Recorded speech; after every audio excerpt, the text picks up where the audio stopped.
Kia ora koutou katoa, ko Kathryn King, toko ingoa. I am Waka Kotahi's Urban Mobility Manager, and it's a real pleasure to be here today. I work very deeply within a transport system, so it's really nice to come and lift my head above that and be inspired by your research and the significance of the public health interventions that we're hearing about today. I enjoyed hearing from Nick Wareham about how a little bit more exercise is so important for us. And of course we know that within my sector that transport is one of the easiest ways for people to build physical activity into their daily lives, and in fact is the form of physical activity that is most easy for people to keep up. And why is that important? Well, New Zealanders are amongst the most car-dependent people on our planet. And we know, thanks to research and evidence gathered in recent years, the devastating consequences that is having for our people. Many people have little choice but to drive, even the shortest of journeys in Aotearoa. And for those people who do travel actively, who walk or cycle, New Zealand is amongst the deadliest places for that to happen in the OECD. We have one of the highest rates of road deaths for people walking and people cycling. Now, of course, it doesn't have to be that way. In recent years, many countries have shown how they can turn around their car-dependent transport systems. And have made really significant improvements in opening up their streets for active travel. Countries like the Netherlands, where most journeys are active, have one of the happiest and healthiest populations on the planet. And in recent years, particularly as a response to the impacts of COVID, cities like Paris and Sydney, closer to home, are showing just how quickly you can undo that car-dependent transport planning. Here in Aotearoa, New Zealand, we have cities like Wellington, where we are today, showing some real leadership. I've worked in transport for over 2 decades now, and in that time have seen the impact that research and evidence can have on public policy. I had the privilege of working in London for quite some of that time, where health is at the centre of their transport policy. And increasingly there we're seeing walking and cycling being really convenient and accessible to everyone. So we need this research and evidence to help us understand the impacts of our transport system and which interventions we might make at a public policy level are going to have the greatest impact. For people like myself working in the transport system, the research we've seen in recent years around air quality, for example, the impact of the transport system on our children's ability to roam, and who's missing out on opportunities because of the layout of our transport system. Health, of course, continues to be a really significant part of our economic evaluations in transport, and we're certainly entering a period where evidence to support investment and policy will be even more important. We'll need evidence to help us make the case for ongoing investment, and as we enter a period where there's likely to be less investment, we need the evidence to understand how we best target that. So on that note, I'm very pleased to introduce the speakers for this next session. Their research informs a lot of our work at Waka Kotahi, and I always appreciate what they add to the public conversation. I'd like to invite Professor Karen Witten, who is a Professor of Public Health at the Shaw and Whauriki Research Centre at Massey University, Dr. Kimiora Raerino, who is also at the Shaw Whariki Research Centre at Massey University, Professor Simon Kingham, who is the Professor of Geography at the University of Canterbury, and who is also seconded to Te Manatu Waka as the Chief Science Advisor. And finally, I'd like to introduce Els Russell, who is a teaching fellow and research assistant fellow in the Department of Population Health at Otago University.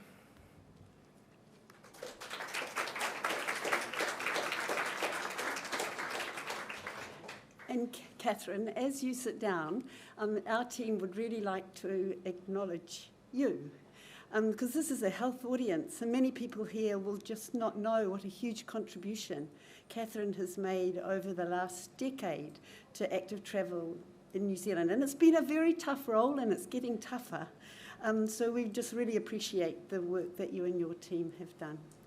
So, sorry, off script a bit there, but kia ora koutou katoa, ko Karen Witten tōku ingoa. Now, we want to bookmark our presentation with the first few sentences and the last sentence of our message to the future, which you'll find in your programme. So I will read this out. Aotea New Zealand is locked into a system of transport land use planning, perfectly calibrated to perpetuate car dependencies. Levels of car active travel continue to decline and traffic-related injuries to rise, compromising our health and well-being. Our planetary environment is also struggling from greenhouse gas emissions. This is a shameful legacy. So Healthier Lives teamed up with Ageing Well to support activation, and our goal has been to investigate ways New Zealanders could be supported to move actively, mainly walking and cycling, more of the time. And the immediate context for this is a continuing decline in our levels of physical activity. This graph is plotted from New Zealand Health Survey data between 2011-12 to 22-23, and the blue line at the top is the physical activity, the percentage of our population 15 years and over who are reaching recommended levels of physical activity, which is 2.5 hours over 7 days. And that has dropped in the last health survey to 46.5%. And we know that interventions targeted at individual behavioural change, they might have fleeting success, but they struggle in the longer term to maintain levels of physical activity. And we also know that the way we design our cities impacts on our physical activity. Both transport and recreational levels of physical activity are higher in neighbourhoods where dwelling density, where it's more dense, where there's good access to workplaces, schools, parks, and public transport and other amenities, and also where we've got good connected street networks. So activation is about environmental change, changing the physical built environment of our streets, but also the social and cultural context in which people are living to support physical activity. And our work's been in 2 sites, in Otago Christchurch and in Naho Mangere and Tamaki Makaurau in Auckland. And I'm going to give an overview of the Mangere study and our e-bike trials, and then I'll hand over to Kimiora, who will speak to reclaiming and re-indigenising streetscapes, and then we'll move to Otago Christchurch, and Simon will speak to the shared mobility trials there, and then Els will speak to her master's project on a place to call home. So the Mangere team, there have been a lot of us, both as members of the research team, but also as funders and our community partners. And we've been able to build on research and relationships that were formed during an earlier study, Te Aramua Future Streets. This was led by Alex McMillan and Hamish Mackey. And its goal was making the streets around Mangere safer and easier for walking and cycling and reflecting local identity. And so activation has enabled us to continue that work, and also in the last, during 2023, to undertake a survey of residents in the area and including measurements of self-reported and objective physical activity measure. So just briefly, the Te Aramua Future Streets was a controlled intervention study, and the streetscape intervention was at a neighbourhood scale. It involved more than 20 new and safer crossings in places identified by residents as unsafe. Interventions to slow traffic and wrap runs. The pedestrian and cycling environment was improved with wider footpaths, pedestrian access to the mall, and dedicated cycle lanes. And the landscape features were designed to reflect local Indigenous presence. Off-street routes were also upgraded with wider paths, better visibility, and amenities. And it is safer and easier now to travel around Māngere. This is just one piece of data.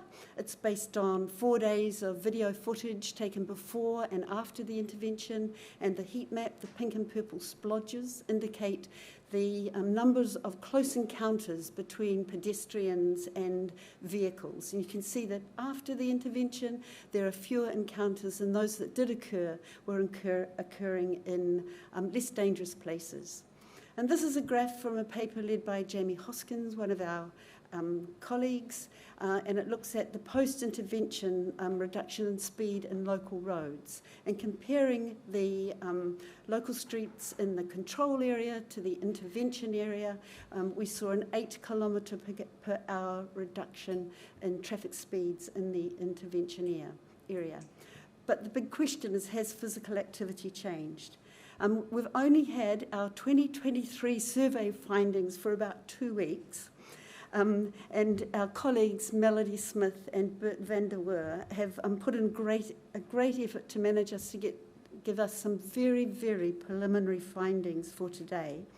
And showing these slides, we need to note that they are preliminary, that they're unadjusted results, so it may change as we get deeper into the analysis. And this is an error bar chart showing the 95% confidence intervals for self-reported leisure time minutes per week. And so where the horizontal bars cross, there is no significance. So thus far, we aren't seeing any indications of significant shifts in self-reported leisure time physical activity in either area. But moving on to, Bert and Melody have been cleaning and checking the pedometer and accelerometer data, and one important thing that they have found is if you use very stringent exclusion criteria, you end up excluding from our sample older people, females, and people with disability. So using fairly inclusive criteria for the pedometer data that you include, so meaning you keep a larger sample, they've found that between 2014 and 2023, there has been a significant increase across the study area, meaning both intervention and control area, in pedometer steps taken. They're yet to look at the difference across those areas. But I think from really early on, we recognised that more investment was going to be needed than simply the built environment change. There was going to be a need to stitch together what are often isolated bits of active transport infrastructure, increase engagement with Māori around community design, create opportunities for local people to lead behaviour change, and it's our e-bike trials, and to control roaming dogs. So this is a map of the Māngere area, and it shows the active travel infrastructure that was in place or put in place between 2014 and 2017. And the purple ring in the middle with the green ring inside, that's the Te Aramua Future Streets intervention. And at the time, there were just 2 other shared walking and cycling paths, those green squiggly lines you can see. Oh, what have I done here? Oh, there we go. So in the next 5 years, there has been quite a lot of iterative improvements to the active travel environment in the Māngere area. The additional green lines are more active travel infrastructure. The purple are road safety projects completed. The small red lines, the tactical urbanism trials that have been undertaken, and that's particularly with the support of Kathryn's team. And the orange areas where speed limits have been reduced. So iterative change has been occurring in the Māngere environment. I now want to move on to the Māngere e-bike trials. I mean, e-bikes, as most of you will know, have got huge potential for increasing physical activity, for reducing greenhouse gas emissions, and for reducing household fuel costs. They go further, they're easier to go uphill, you can carry loads, you can carry children, you can carry shopping, and a wider demographic can bike using an e-bike than a push bike. And while they can seem ubiquitous in many communities, they are absent in others. And because the upfront costs can be a major barrier to uptake.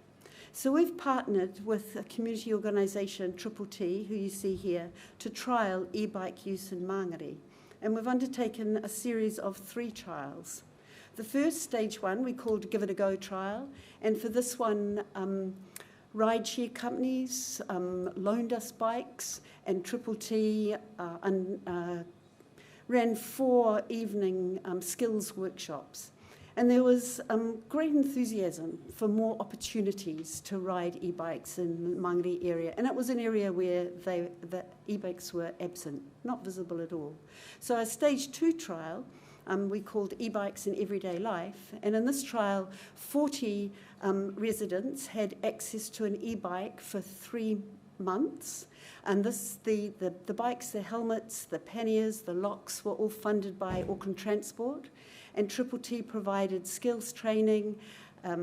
They maintained the bikes, and they took people for group rides twice a week so that they could get their skills up and learn the safe routes around the area. And it was enormously successful. In post-trial interviews, these are the sorts of benefits people talked about. Getting exercise, feeling part of the community, fresh air, saving on fuel costs. We also surveyed, we collected data on the mode use to different destinations in the 7 days before people got their bikes, joined the trial, and in the last 7 days of the trial. And this here illustrates the pre- and post-trial mode use. So the blue are the percentage of trips that the participants took by car, and these reduced by 25%. The green are the trips taken by bike, and they increased from 4 to 33% of all trips over the duration of the trial. But taking e-bikes away from people after 3 months when they've experienced such benefits was very, very hard. So a next step was needed. And with funding from Waka Kotahi's Innovation Fund, and with Auckland Transport leaving the e-bikes in Māngere, we've been working on setting up the Māngere Community E-Bike Library. And we've called this Stage 3, Pathway to Permanence, but question mark. Our e-bike trial participants were immediately given sort of like VIP membership of the library so that they could have immediate loans and for longer term loans. But new users they've gone through the same process of a Give It a Go trial and then going on rides with T so that they get their skills up, they're seen as safe to ride, and also have a relationship with T, and then they're able to qualify for short-term loans. But is access permanent? I mean, T have restored and distributed donated bikes to several keen trial participants. 2 participants over a year have managed to purchase e-bikes themselves, and 2 others are on the trajectory. But the upfront purchase cost remains a barrier for many. And then just finally to note that the way people move in different communities is different. And one of the first pieces of work we did was to consider what promotes and sustains walking and biking in South Auckland communities.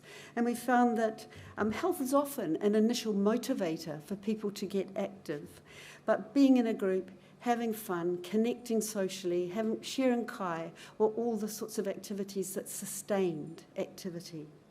And with reference to infrastructure, where there was a strong preference for off-road shared walking and biking paths where people could bike and walk alongside others rather than routes that they could get somewhere fast. And Triple T, I mean, they know this, they're of Māngere. And I think the success of the e-bike trial has been based in their relationships within their community and funders recognising this and supporting them. So I'll now hand over to Kimiora.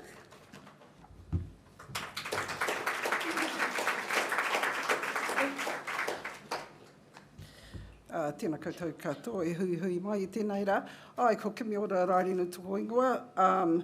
I hail from the beautiful Bay of Plenty, Ngāti Awa me Te Arawa, but I live in Tamaki Makaurau. I've been privileged to be a part of this research. Is it just the green button? Yeah, been privileged to be part of this research project activation and doing 4 different kaupapa Māori research projects. I have to say, as a kaupapa Māori researcher, I work on the premise that, you know, we live and work and are around Māori and non-Māori environments, and that our Māori environments are not uplifted enough, they're not seen enough, and in order to have equitable streetscapes, places that we live, we've got to do more about uplifting Māori profile. So, my project here within the activation, I've done interviews with, undertaken interviews with mana whenua who are involved in co-design of the Te Aromo Future Streets project.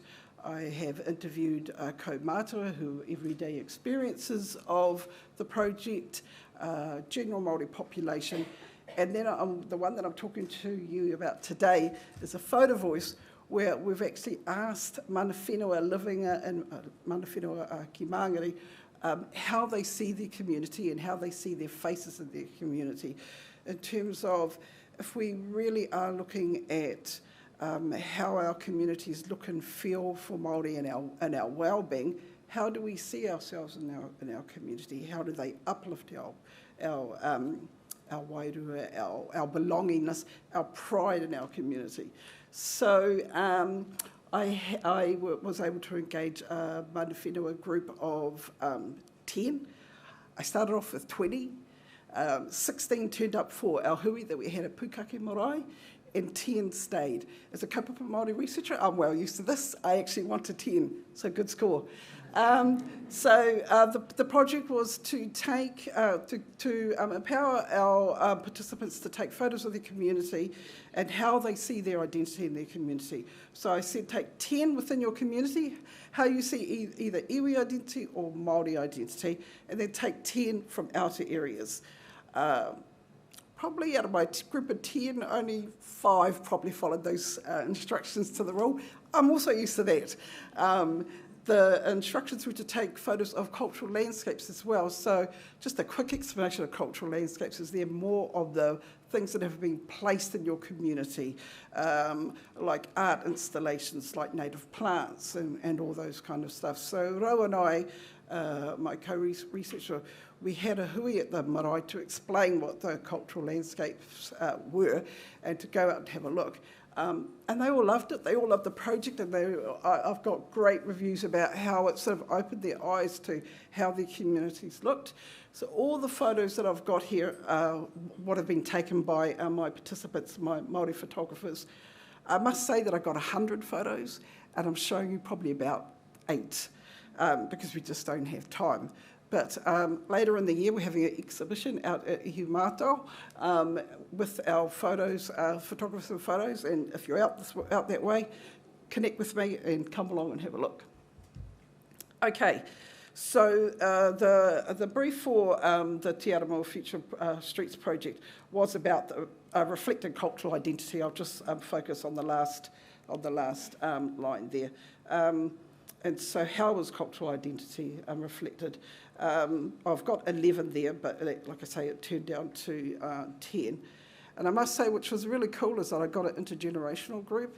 I got kaumātua, a Pākeke, a rangatahi, which really gave me a great sort of idea of how we look at, how within whānau, how they look at their community a little bit differently. Signs was a really big thing. A lot of them talked about how subtle it was, that just seeing our signs with our reo, our history, the iwi signs, as well as some of the outer photos that were Britomart, the bilingual signs. And I think it'd be a real shame if we start going backwards and not having these anymore, because it's these little subtle pushes of our Māori, our iwi identity that were really, really important. Out of the 10 photographers, probably 9 had photos of some sort in their groups. So this is a photo of more of a not so subtle cultural landscape, and this is the papatakoro that they have in Māngere. And this is just it's the patterning in the pavement. There's a hangi pit there that you can hire. It's for public use. I don't know how many hangi pits you can hire across Aotearoa, but you can now do it in Māngere. And the little things that they've done, which to my participants reflected that co-design of including iwi, because they had large tables, not the standard, I don't know, 3 aside. They had one that was probably 10 aside, which reflects Pacific Island, Māori large whānau, and they've got a Kiorahi playing field there, as well as a little whare. So it's really quite a beautiful papatakoro to have a look at, and I thoroughly recommend going out to Māngere and having a look at that if you're available. So some of the photos were also about the more obvious Māori installations, but also the other things like the Puhinui train station. I spoke to one of my participants, spoke quite in depth about the importance of this, because she said that it actually reflected that co-design between iwi and another authority about having something that sort of honours and acknowledges Māori presence. For her, the building itself sort of looked like a stingray somehow. I'm not sure. Maybe it depends on the angle, but also down to the little subtle details, like inside the building itself, they've got te reo Māori signs, but they're using the double macrons, which is a well-known Tainui trait. So it's recognising the Tainui influence into the building design, lots of Māori arts, patterns, and so this participant was quite adamant that until she was on this project and really thought about it, she's like, it's these things that actually, these things in our home and our living spaces that are very important that we just don't think about, but now realise that they're very important. And so the different types of cultural landscapes, and a couple of my participants said is that what we should really start looking at doing is creating our own. So like the Tino Rangatira sign out at Ihu Mātau. And so we know this was actually more around the protests and everything, but these signs have stayed, these and more. But this is the kind of probably co-design things that we could look at as places that of well-being and connection for Māori. This was all about, in interviewing the mana whenua, my mana whenua group, they were very adamant about the importance of their histories being out in the public eye and sharing. And that's how it's going to be the continuance of our culture, our health and our well-being, is that we all work towards perpetuating iwi histories, aside from just straight Māori history. I did want to say one thing that's quite interesting, is that quite a few of my participants wanted to have QR codes on art installations. because they wanted to know who did them, why they're there.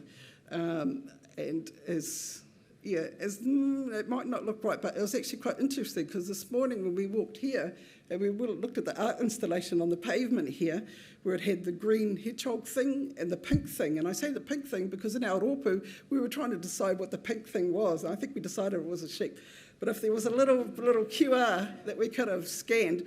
But more importantly, the importance of sort of the cultural landscapes really is about honouring that, the Māori, non-Māori relationship that we have, and recognising that we've really got a lot to do in terms of re-indigenising, decolonising and reimagining our communities. And so, my project might be a little bit out of place with a lot of the kōrero that's going on here, but still, I think, quite important when we think about health and wellbeing in our communities. And that being said, I'll move on to the next speaker, Simon. Kia ora tātou.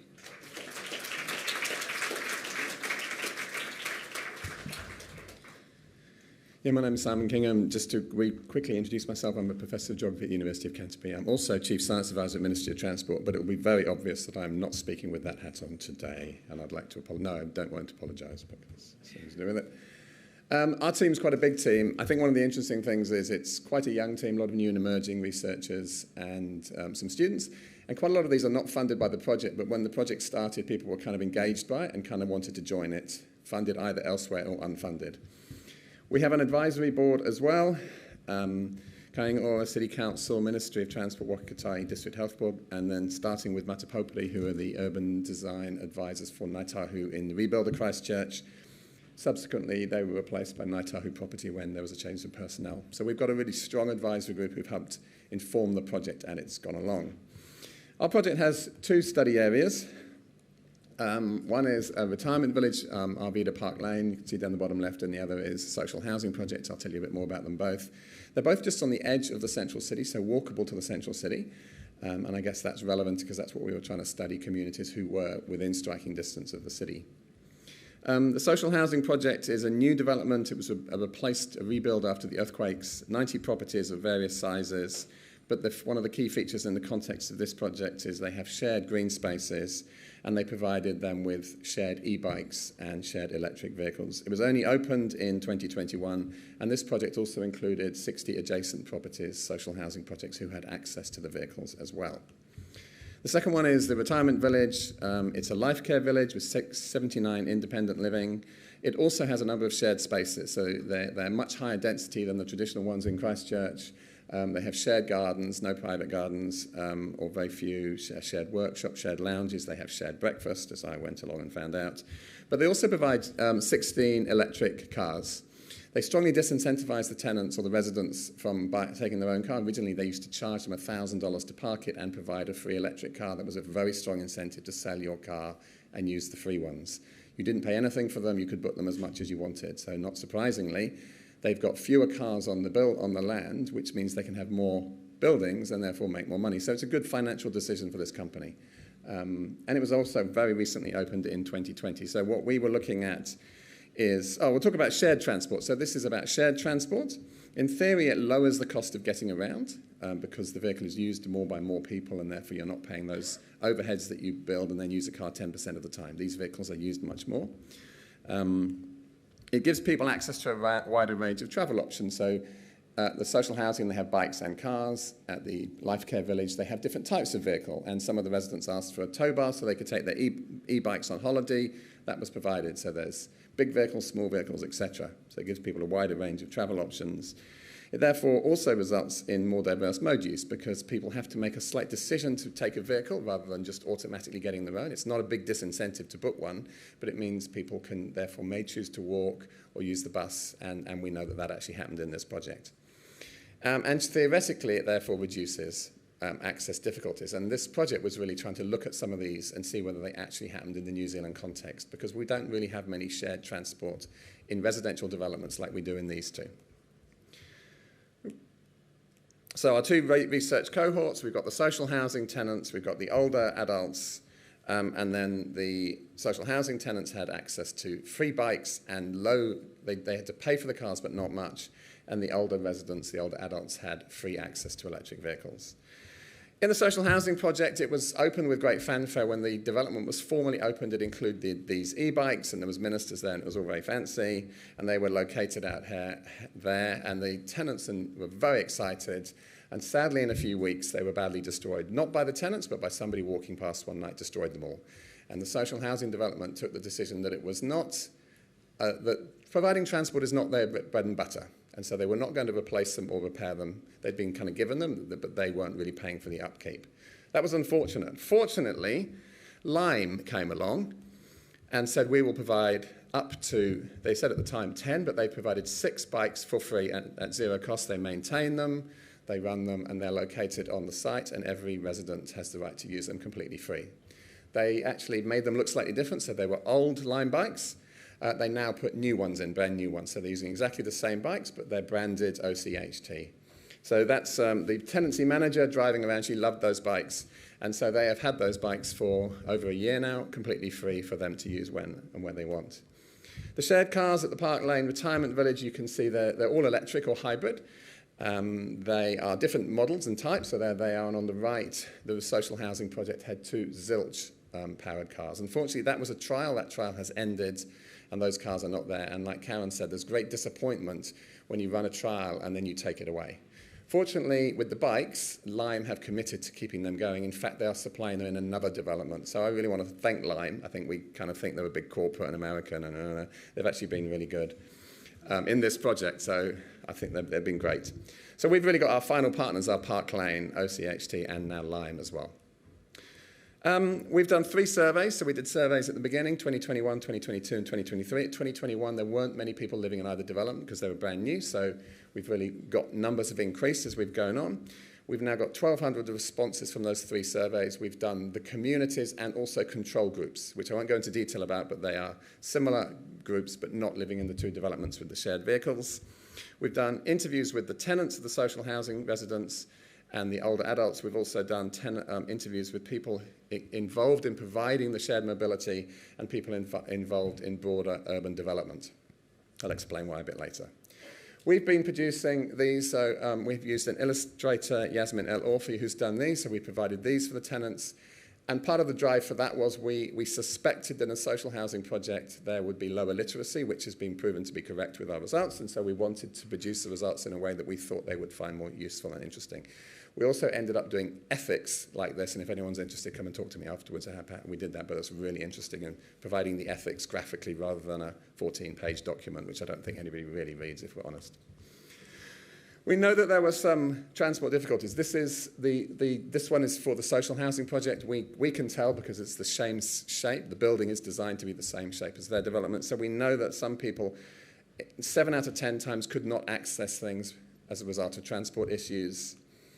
And 7 out of 10 times they had trouble affording transport, so transport affordability became important.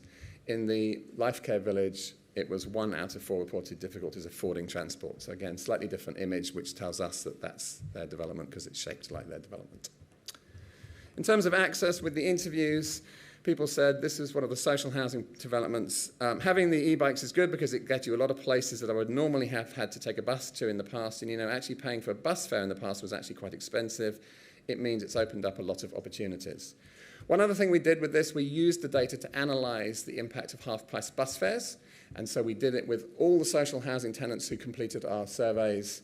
And we got a really neat little project that's been just published last week, saying those experiencing transport poverty experience improved accessibility and affordability as a result of half-price public transport fares. Now, we've submitted that to Environment Canterbury, who provide public transport. They think that's been really useful. I think we've submitted it to Waka Kotahi and the Ministry of Transport, and hopefully it's informing policy about low-cost bus fares for people on low incomes, because they're the people who really benefit from low-cost public transport. We've also looked at mental health. This is a quote from a social housing tenant. So it's me getting out on that bike because otherwise I just sit at home and get upset. That's why my son got me into a group ride. He's been living with me, and if he's in a shitty, excuse the language, mood, get him on a bike and he's okay, So yeah, and with me, I love it. So these are the sort of comments you're getting about access to the bikes. Strong mental health benefit. This is one of the retirement village. Look, I've met people because I've done the cars, so they're talking about the cars. And I know their history, I know the hurt they've got, like I've got, like you put on a front. They're missing their husbands, they're missing their wives. So when you get up at night and you're on your own, and you're at this age, and you hop into bed on your own, and you're sitting up there by yourself, yes, you can go and see people, but people are lonely. One of the things that came out of the cars is people said, let's go out for coffee. So once a week, they would hire some cars and all go out for coffee. They thought that was a good idea. They started using the complex vans. And from that, they then decided to go on a little trip. And they attribute this trip to the shared cars. And these are screenshots from their video, which is on YouTube. So you can go and see this, or I'm not, it's publicly available. And they went on a trip they organised, not the Life Care Village, the tenants. They went to the West Coast. They had a lovely dinner. They took somebody on a mobility scooter on a treetop walk. Believe me, I've done that, and it is high. And then they decided to take some of them, and they went on a flying fox. And so these folks attribute this to the shared cars and the sharing, that led to that. So there's a real benefit of sharing transport, that it can lead to these sorts of mental health outcomes. In terms of community, people talk about the positivity and happiness that comes through people having something else to talk about and something positive to talk about, and it's changed the whole village. So people talk about this community that's been generated, affecting the whole community. This is a conversation between an interviewer and a social housing tenant. I'm really keen on the bikes. What do you like about them? Fresh air, you can go anywhere. A car can't, down the little lanes and things. A lot of bikeways around where I've just been recently made aware of. You can't drive to. I can't wait. Me and my neighbours are going to hook it up and get onto it now the weather is getting better. I haven't yet, but yeah, we're going to. So you're going to do like group rides and stuff all together and go explore. Taking all my crackhead neighbours for a ride. Pure quote, this is not made up. Get them out in the fresh air and show them what life is all about.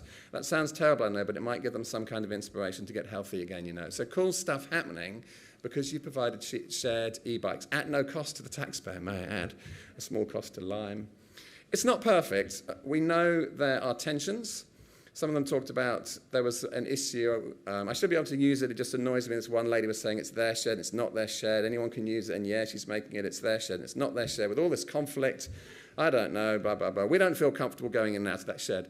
You have to get it right. This has kind of been resolved now, but there are tensions and problems with asking people to share stuff. And they came out, so we're not trying to pretend it's perfect. But we know that what this research has found is that these shared vehicles provided improved accessibility, they provided benefits for mental health, they provided increased community interaction, cohesion and hopefulness. We know that there were lower use, particularly amongst the cars in the low social housing community, so we know there's some problems about how much you charge. They were charging them a small amount. A small amount is still a lot for someone in social housing. And we know there were some tensions between users. But bearing in mind this had never been done in a residential community, we think in New Zealand before, the fact is we're learning stuff to try and make these sort of schemes operate better. Oh, I'll leave that one. So one final quote, one tenant said, "It's made a huge difference to my life." So this is what I think is important. One little addendum project we did is one part of the project looked at why is it so hard to provide innovative transport solutions in residential developments. We know in Christchurch we wanted to do a different development and it failed. So why is it these sorts of things seem to fail? And we did this with key stakeholders. One is there's a lack of government direction and leadership. Are we looking for market-led developments or future thinking? We tend to fall back on market-led, and the problem is that you require the first movers to try something different. They don't want to take the risk. So you almost need to rely on the state taking the risk, but that's hard to do. I think there's a lack of development skills within regeneration organisations, so some of this is coming out of the context of the Christchurch rebuild. And there's often poor cross-agency cooperation and structural arrangements. In other words, no one's prepared to make a decision. And just reiterating what Karen said, Kathryn is one of the superstars in making this stuff happen, and she's going to not be able to get out of the room because her head's so big, but she's amazing. Because actually we lack people to do this stuff, and we tend to fall back on what we know and what we trust, and it's not always great outcomes. Another part of the project is going to be told, and I apologise for speaking so fast, but we are running out of time, and I'm English, and I speak fast when I get excited. And I'm now going to introduce Els, who's part of this project, and she's going to come up and talk about her project on Māori experiences of social housing in Christchurch, Otago Tahi.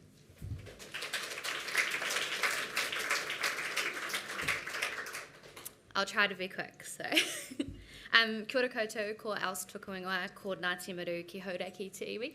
So my name is Els, and I currently work in a research and teaching role in the Department of Population Health at Otago University in Christchurch. So before I started this, I did complete my Masters as part of the activation project back in 2022. And my research focused on exploring the experience of Māori living in social housing with the intent of understanding how we can better support Māori wellbeing through our social housing system. So while designing my project, it became clear we don't know much about how residents experience social housing in Aotearoa, and we know even less about how Māori residents experience social housing.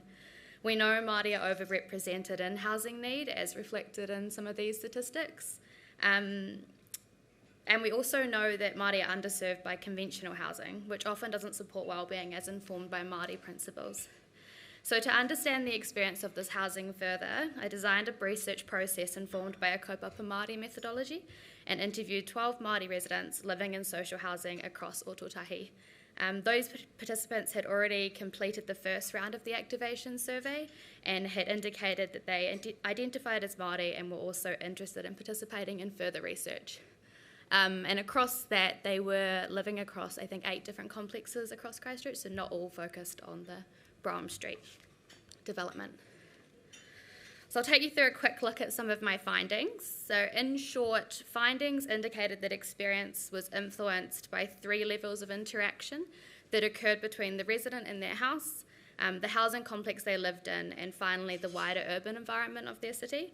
And this kind of conceptualised, for me, a staged journey, moving into the social housing complex and finding your place, and then kind of reconnecting with the urban environment outside of that. So first, residents negotiated the social welfare system. They described stigma, shame, and power imbalances that they faced when seeking housing placement. They then kind of created those connections within the social and physical environment of their housing complex. So where they became intertwined in existing social networks, or alternatively felt isolated by spaces that at times discouraged interaction.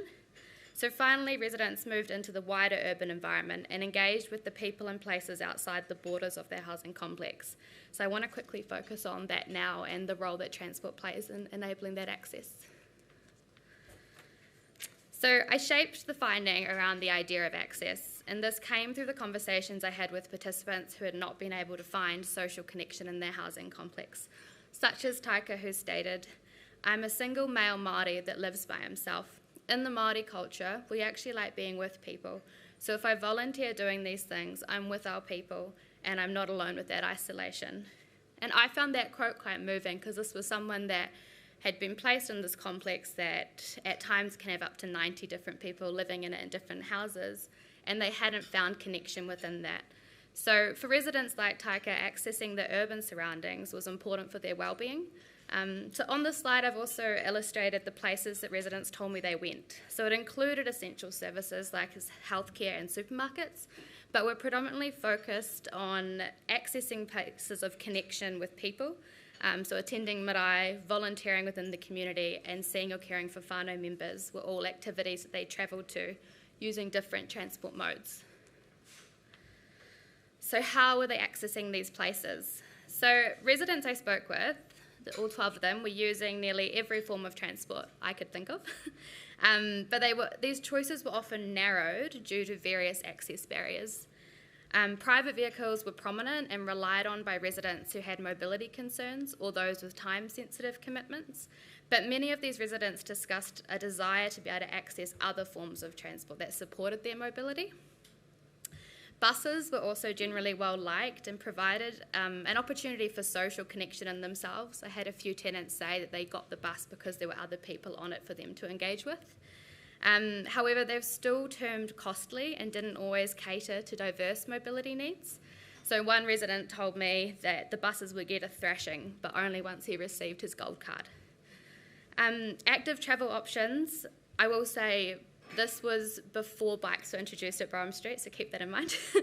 Active travel options like cycling and walking were predominantly utilised when residents could not afford other transport options, and we know that research suggests that when active transport is done out of necessity, it does lose its benefits for some.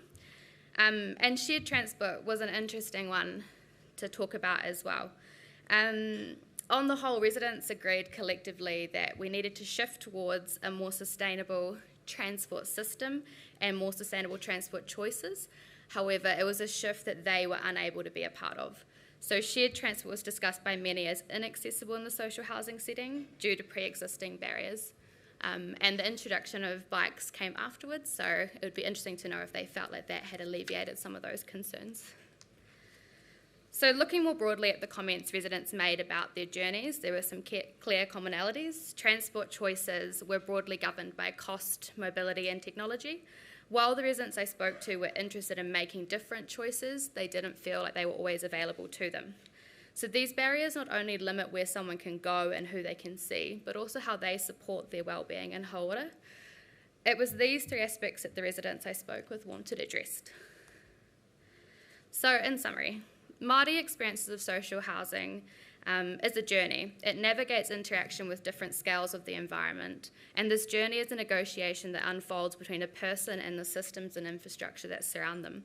When I think back to the wider aims of the activation research project to investigate the impact of transport and community infrastructure on people's health and wellbeing, I hope that this component of the research has provided insight into how Māori experiences can inform the way that we think about social housing provision as having the capacity to do more than just house those in need, ultimately influencing how we design our cities and transport systems to be more inclusive of different populations living in urban environments.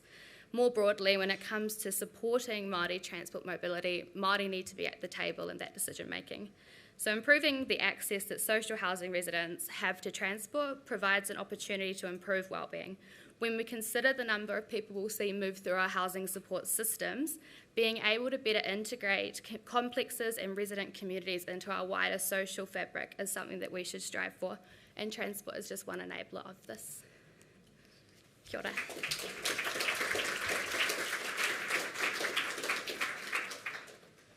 Time for summary points, or have we run out of time? Oh. Okay. A couple of minutes? Okay. So investment and support for active transport is not a priority of central government at the moment. So we're going to have to look to other avenues and other sectors for support, including increasing the sort of public discourse around the benefits of active transport, for health, for environment, for general community well-being. So just in terms of summary points, in terms of e-bikes, I think we've talked about how they can deliver physical and mental health benefits, employment benefits, and ongoing travel costs. But the upfront costs can be prohibitive. And so some shared ownership models, are showing promise, but subsidised access is needed. And internationally, local government, utility providers are often providers of subsidised schemes, and as we've seen in Christchurch, Lime has been a helpful organisation. Mana Whenua Inclusive Urban Planning and Design, Kimiora and Rosework has highlighted the importance of incorporating Māori cultural elements and historical significance in urban planning and design. It's recommended that policymakers and urban designers prioritise the inclusion of Māori names, symbols and narratives in public places, and ensure that cultural landscape interventions align with the community's cultural identity. And the approach fosters a sense of belonging and cultural pride. Third, investment in walking and biking infrastructure, raised crossings, traffic calming measures and cycleways can reduce traffic speeds and volumes on residential streets, making walking and biking easier and safer. In Māngere, streetscape changes were particularly important for children, for older people, and for people with disabilities to move independently in the local streets. And urban development provides an ideal opportunity for upgrading pedestrian and cycling infrastructure, but it requires integrated transport and land use planning.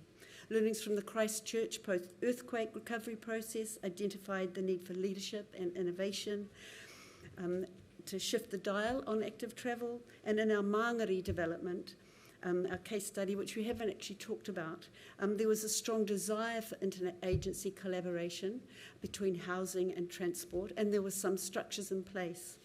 but it was undermined by unresolved funding responsibilities, particularly as they related to street design and the long-term costs of asset management.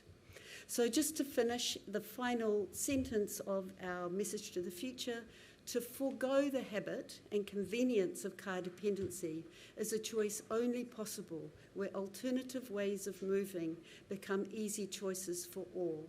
And this includes making alternative transport options more attractive. Thank you.